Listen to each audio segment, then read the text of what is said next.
Do you like getting a high drop when landing, allowing your opponents to get all the guns first and making yourself look like a clown? Me neither, but I do like getting the best/lowest drop, giving me all the weapons and a ton of early game kills to start my game off right.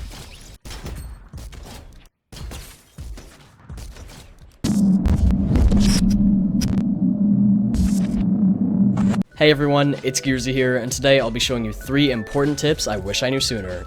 I don't promote this too often, but if you found any of my videos useful, you can use code Geerzy in the item shop to greatly support me. Before we hop into it, make sure to leave a comment telling me your favorite landing spot as of Season 10, and drop a like if you enjoy, but without any further ado, let's begin. Personally, I always struggled at getting low drops at places such as Salty, Paradise, and Dusty Depot, which was formerly Divot. People always seem to be way lower than me, allowing them to get the gun first, so here are some situational tips for landing at those locations. Thanks to my friend That Denver Guy, I finally realized how to get the lowest possible drop on Salty Springs. Always remember that the battle bus path isn't always in the same direction or angle, so just keep that factor in mind for every landing spot. If the battle bus is heading north towards Salty, jump out at around the edge of Fatal Fields and aim directly down at the Fork and Knife Cave. This will give you the absolute best drop on the doghouse or the back house, but don't worry, since the blue house is extremely popular, if the battle bus is heading east, you can get an amazing drop by jumping out at the river and aiming down towards it. This will deploy your glider lower than anyone, allowing you to claim the roof chest or the front door and almost guarantees you a weapon.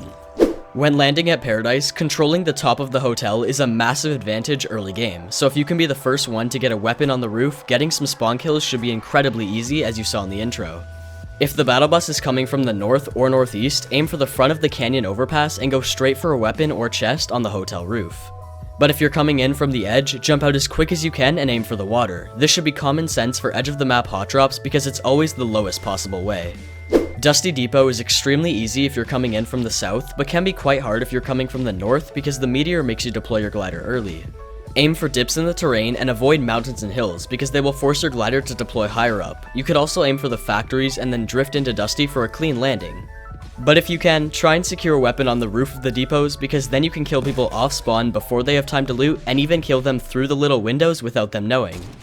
Next, we have a quick and simple bonus tip. When you have stink bombs, don't just throw them where you think your opponent is, because most of the time, only one ends up hitting and it only ticks them a couple of times before they move. Instead, bait them by throwing a stink bomb on one side of their box and force them to run out the other side, where you can be in position waiting for them to come out and secure yourself an easy kill even on a pro player. Now, I'm going to go over every way you can currently counter the mech, and trust me, this is must-know information if you even want a chance at surviving during Season 10.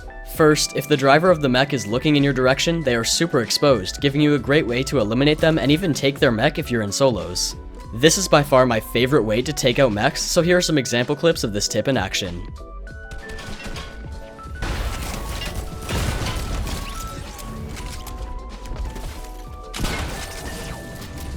Random fact, but retail row zombies only hit you once when inside a mech and then they stop, and sometimes they all gather in a horde and then freeze, so easy shield I guess.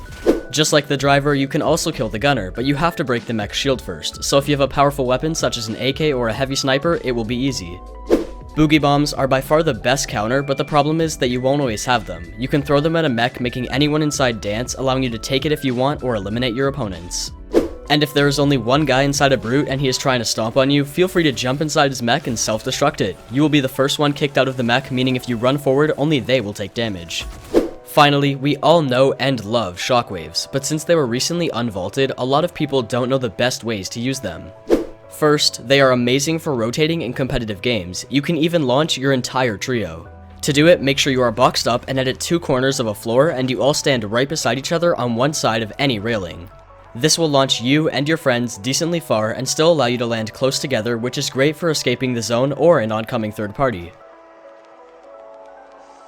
And at the end, after you land, you can all box up and get back in the same little base.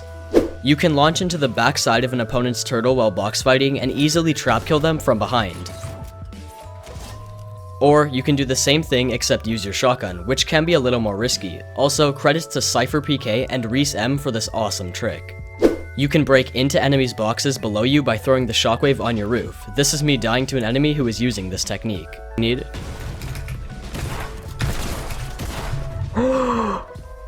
You can easily escape a sketchy build fight or just all around bad situation while at the same time preventing all fall damage and giving you a fresh start on the ground. And if it's near endgame, you can launch yourself into a position where you can potentially take high ground as well.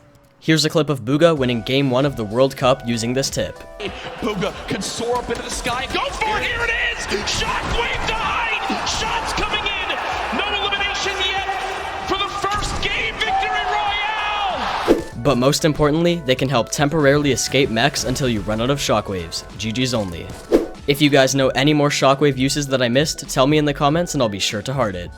I hope you guys enjoyed the video, because if you did, I upload content just like this all the time, so make sure to subscribe and hit the bell to stay up to date with all of the latest Fortnite tips and tricks. Anyways, I wish you all an awesome day, and hopefully I'll see you guys next time. Peace.